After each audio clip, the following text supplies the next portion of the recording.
So when I first visited the Maya ruins of Chiapas, Mexico with Dr. Ed Barnhart, he took me to several different places. We visited Palenque, Bonampak, La Venta, and eventually he took me to a place called Yaxchilan, which if you have never been there before, never seen it before, it's like a real Indiana Jones adventure getting there. It's a 50-minute riverboat ride from Frontera Corozal up the Usamascinta River, and you eventually arrive at this place where on the left you can see the ruins of this ancient suspension bridge that the Maya built, which was actually the very first suspension bridge ever built in human history.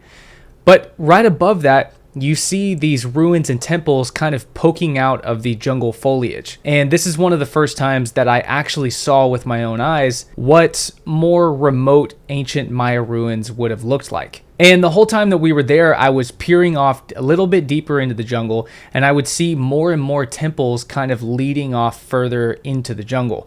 And I talked to Dr. Barnhart about this, and he said there are indeed further ruins beyond what's been excavated and what's on display for the public to see. He actually offered the Mexican government, or INA, the chance for them to hire him to map the ruins after he had mapped Palenque's ruins, but they declined because they're working on building a dam that's going to flood the Usamascinta River to help bring more energy and more power to the area. But it's unfortunately going to completely destroy the ruins of Yaxchilan. But deeper off in the jungle, there may be even more, I don't know if you call it cities, but extended ruins of the same city of Yaxchilan. We know this from only one journey that's been out deeper into this jungle. It's on a little bowed island. I like to call it a bowed island because it's like an island in the middle of the Usamascinta River, but it's only connected by one small part on the west end. So Dr. Barnhart had a friend who went out there who was a wildlife biologist or a zoologist, and they were studying tribes of howler monkeys that have moved out onto this little bowed island, I guess for safety, to be away from predators like maybe jaguars and so on. There were a ton of howler monkeys there, and if you haven't heard a howler monkey call before, these little creatures are so loud that it sounds like whatever is emanating this howler monkey howl is a creature that's the size of a tree itself. It's unbelievable how loud this is. But anyways, these zoologists are out in the jungle, and they report back to Dr. Barnhart, and they tell him that every 10 feet they were stepping over a new tomb, a new temple, a new pyramid, a new plaza structure of some kind. But as far as I know, there's no videos or photos of this, and so it's never been officially documented before. The only thing that I've seen of official documentation is a structure called Structure 88 that's discovered about a mile southeast of what we currently know are Yaxchilan's ruins, deep off into the jungle. And they found a lintel, but that's really about it. And the jungle brush was so dense that they decided not to go any further. For whatever reason, I have no idea. So it kind of got me thinking, before the Mexican government builds this dam and floods the whole area, somebody needs to go in there and document this and show it to the rest of the world. But the problem is that the Mexican government isn't going to pay somebody to do this, and there's nobody out there that's going to do it for free. Well, then the light bulb went off in my head, and I thought, hey, why don't I do it for free? So that's kind of what I'm planning on. So I've been studying Yaxchilan through satellite imagery, Google Earth, and some other satellite imagery sites. And I think I found something that's pretty interesting. So when I first started traveling with Dr. Ed Barnhart, and we visited the ancient Maya sites of Chiapas, which are right in this area, we visited Palenque, which is somewhere around here, drove down, visited Bonampak, and then he took me to a city called Frontera Corozal. From here, we took a speedboat. It's about a 50-minute ride up the river until you reach this bowed island. I'll zoom out so you can see kind of how strange this is. It's really a huge bowed island. But as you come around this corner, on your left, you begin to see what are the ruins of an ancient suspension bridge. This is one end of it. This is the other. I'll put some photos in so you can see what it probably would have looked like. This is the oldest and first suspension bridge ever built anywhere in the ancient world. And it allowed the Maya people from the greater Chiapas area to travel through Yaxchilan and cross the bridge, where they may have gone over to Tikal or Calakmul and so on. So that's pretty interesting. So I rode the riverboat straight through here, and then off to the left, you start to see these ruins, in particular this temple right here, peeking out over the jungle foliage. Now, all this is excavated, you can see, so it's a little bit easier to see. Actually, here on this other side, this is in Guatemala, there actually are pyramids out here that are so covered up by the jungle foliage. We're probably looking over several pyramids right now that are just unidentifiable. So you end up landing somewhere in here. You get off the boat and you come up into the ruins. There's a little visitor center right here. You walk through here. Anyways, so this is the greater... Here are the greater ruins of Yaxchilan right here. What has been uncovered because it was easy to be seen from the river, and they've kind of excavated inwards. So right here you have the royal palaces. You come up here is Temple 33. This is the Acropolis of Bird Jaguar. And then here is, I believe that this is an observatory, perhaps a defensive position. This is pretty high up on these mountaintops, so they may have been able to see down the river for people coming by. But when I was here, Dr. Ed Barnhart, who's a mentor of mine and a guy that I travel with, he was talking to me about how there were zoologists that were coming into this area that were going deeper into the jungle in here, following troops of howler monkeys. And I believe a troop of a howler monkey is just like when multiple howler monkeys are together. That's what you call like a colony of howler monkeys. And it's likely that they fled through this little funneled area to get away from predators. So they found this little howler monkey utopia in here. So these zoologists are going around here following these troops of howler monkeys through the greater jungle foliage.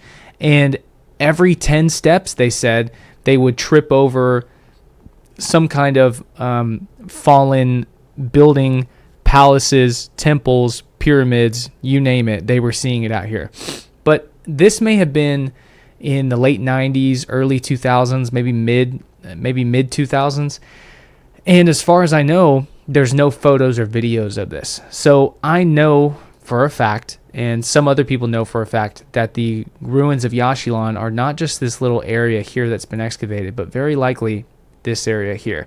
Now I'm going to show you guys something real fast just so you get an idea of what I'm talking about. Here we go. All right, so this is the modern day city of Palenque. Here's the ancient city of Palenque. So right here on display, you can obviously see the ruins. Let's do a on the ground view. Now the ruins of Palenque are traveled pretty often. I actually stood right here in this area. I believe this tree was planted for Linda Sheely, who passed away. That's Dr. Edwin Barnhart's mentor. So here's the palace of Palenque. Here's the Temple of Inscriptions. Deep off into the jungle, though, even what hasn't been uncovered. I mean, you wouldn't even guess it. This is another pyramid right here. You can kind of see it.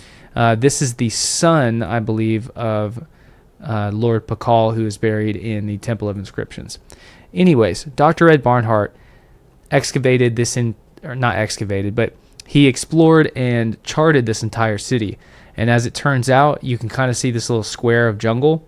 The entire city is this square of jungle right here. Extremely vast ruins. So you can only imagine, you see this right here? You can only imagine coming back over to Yaxchilan how much more out here is left to be discovered. So Dr. Barnhart and I were talking about sending me on an expedition to go explore this area. Insanely dangerous. Fer-de-lance snakes, potentially Guatemalan refugees living out here, potentially looters, jaguars, wild hogs, Africanized honeybees, falling trees, flooding, you name it. He even warned me of cliffs that may be up here that I don't see and then I fall off. I'm not sure about that one, but maybe he probably knows something that I don't. So what we were thinking is this area right here where it funnels down was probably a defensive point because you have river boats coming up. So what is the most advantageous place for them to see an enemy coming up the river from one way or the other and then send a runner either down this way, or maybe they had paths that went straight through the jungle? Probably right here on this area so that they can see straight across from both sides. And I thought, we talked about this when we were there together in person, and we both thought, hey, that's as good of a place as any to begin looking, because as far as we know, the only ruins that we know of from Yaxchilan have been found right here in this area, and there is one more structure probably found down in this area, just southeast, maybe a kilometer. Let's look this up. So, well, that's a mile. I think it was actually a mile, not a kilometer. About 1 mile. So probably, perhaps down here, where it kind of flattens out, maybe there's something to this area, or up here on one of these little plateaus where these hilltops flatten out. There was a place called Structure that they named Structure 88. It was the 88th structure that they had found on Yaxchilan's little Bode Island. And they found a lintel with hieroglyphs on it, and nobody ever went back out there. So that was perhaps 100 years ago. And there have never been any other archaeologists out here to look in this area. What is that? It's a bright, it might be a ceiba tree. So we assume that there may be something up here. So likely what we'll do is I will be dropped off right here on this bank, and I will walk across, or maybe they'll drop me off over here, and we'll walk across. These are just boulders. I'll walk up, and we'll slowly make our way up to the top. But as I was looking through satellite imaging, look at this area right here, where it kind of flattens out in the middle. You zoom in a little bit. What do we see? What looks unnatural? I think there's a lot of things in here that might not be natural. First, take a look at this. Look at this rectangle right here. Look how it's leveled down. It's almost like it has terracing. It's almost like it's 3 levels. Look at that. Bottom level, maybe a mid-level, maybe a higher level, and a roof, or the top of a temple of some kind. Maybe there's something else back here. Now, I could just be hallucinating, right? But here's the thing. Let's go straight up. Look at its orientation. It's not quite north. It's a little bit northeast, all right? Almost every ancient Maya ruin orients itself a little bit to the northeast. Check this out. Look at the other mountaintop temples. Look at their orientation, a little bit northeast. This one's a lot more similar. And these are lined up to astronomical bodies that would show up in the night sky for different purposes. The Maya, if you didn't know, were probably the ancient world's most advanced astronomers. Look at all of these. Look at the direction that they're facing. Some are a little more northeast than others. Sometimes you have to account for where the sun rises according to where you're at. So it may not always be the same. There might be a mountaintop somewhere off in the distance. So if you're right here, perhaps the sun rises here. But if you're a little bit lower, perhaps the sun rises somewhere up here. So it changes the way that they orient their temples. They're orienting the temple to where the sun rises. Not exactly the same like direction. You can see all of these over here: northeast, northeast, northeast. Let's just go to a completely different Maya site and see if this is true. Let's do Chichen Itza. Everyone knows about this. Now, Chichen Itza wasn't built during the Classic period, so that's different. This is a late Classic site. All right, let's line ourselves up again. What do we see? A lot of northeast orientations. This is the El Caracol. This is the El Caracol Observatory. It's lined up to the northeast. It's also lined up to facing Venus. Look at the Great Pyramid of Chichen Itza. Northeast, northeast, northeast, northeast. The whole city is northeast. Let's check out, what's another Maya city that we should check out? Maybe Tulum. Now, Tulum is almost late post-classic. So this is towards the end of the Maya kingdom, really right at the end of the Maya kingdom.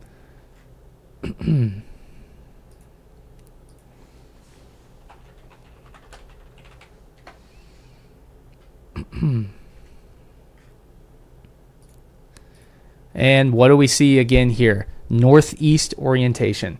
It's honestly amazing. So we have confirmation that Maya ruins orient themselves northeast. Let's even look in Cozumel. I believe there's a set of Maya ruins in here somewhere. Okay, here we go. Look at this. Kanana. This is it. This is on the island of Cozumel. Look at it. You can barely see it. What direction is it pointing? Northeast. Almost all Maya ruins orient themselves northeast. So we have 100% confirmation of that. So we come back down here, facing northeast. Where would the sun rise? Potentially right over this little hilltop right here. Hard to say for certain. I'd love to go find out myself, and I probably will find out myself. I am 90% certain that this is a lost temple that has never been documented on the Bode island of Yashilan. So I intend to go find out myself. I'm also certain that this is probably a lookout point, or maybe the bottom of a lookout point. Perhaps this is a temple. You climb up to these two areas. Perhaps on the top of this hilltop, you look down here. On the top of this hilltop, you look down here. Hard to say. So that's why we have to go find out on foot.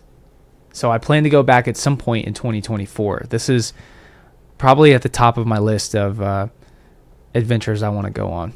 I spend a lot of time looking for ancient ruins through satellite imaging and on Google Earth. I could make a dozen of these videos. Please let me know if this is something that you guys would be interested in.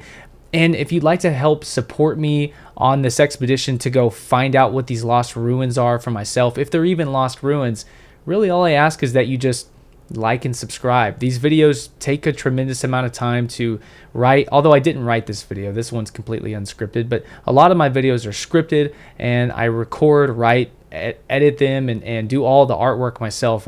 Everything from beginning to end is done by myself, including all the research, of course.